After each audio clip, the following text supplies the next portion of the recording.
They would not let the opera go on. They demanded that he sing an encore. So he sang it again. And at the end of the encore, same thing happened. They cheered, they applauded. They would not let the opera go on. They made him sing it again. So he did. And when he finished, we must continue. And from the balcony, a voice said, "You will sing it until you get it right."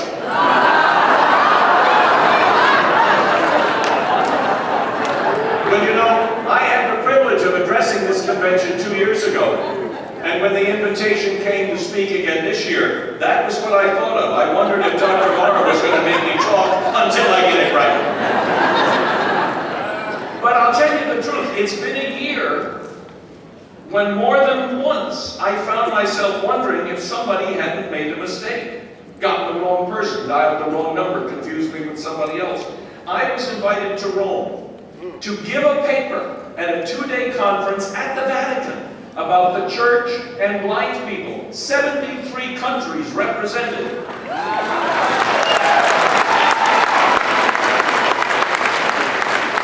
And they paid all my expenses. I was told by Cardinal Dolan that I had been approved to have a meeting with the Holy Father so that I could present him with a set of the Gospels in Braille. I was sure they had somebody else in mind. And of course then Dr. Mara invited me to give a speech to the National Convention of the NFB on July 4th. Well, I did go to Rome, and I did give my talk, and they did pay my expenses. I did get to meet with the Holy Father. And I don't know what else he may have in his library, but I know he has at least one Braille book from the Xavier Society. Yay!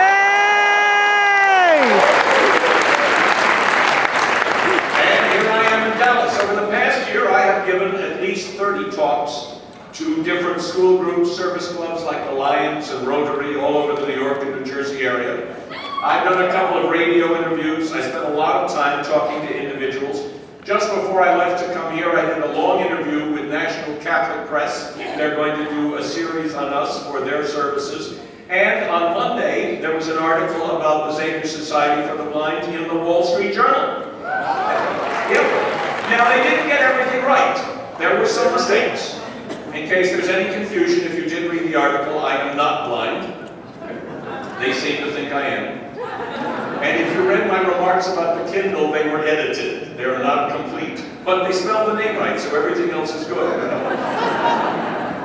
Every single time I meet a person, every time I deliver a paper, every time I give a talk, the subtext of whatever I have to say is, a blind person can do pretty much anything a sighted person can do, given the right training and the right equipment. Yeah!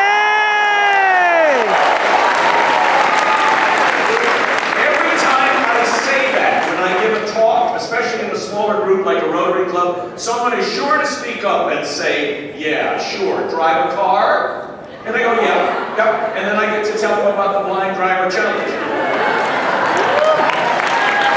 And I get to tell them about blind golfers and blind figure skaters and blind chefs and blind pilots. But you know, I don't like to talk about the exceptional cases, the odd and the unusual. What I like to talk about are the blind people who go about living daily routines, performing routine chores with no spotlights or fanfares or newspaper stories. The folks on 23rd Street who walk the streets of Manhattan, who use the bus system, who use the subway system, who routinely and without thinking cross streets that to me is the important bit. That's the thing that inspires me.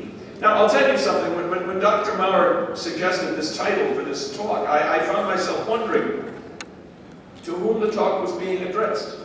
I suspect when he suggested it, he had in mind some of the work that I have been doing. But I realized as I thought about it, that in the past years, since I have been associated with the National Federation of the Blind, it is I who have been inspired.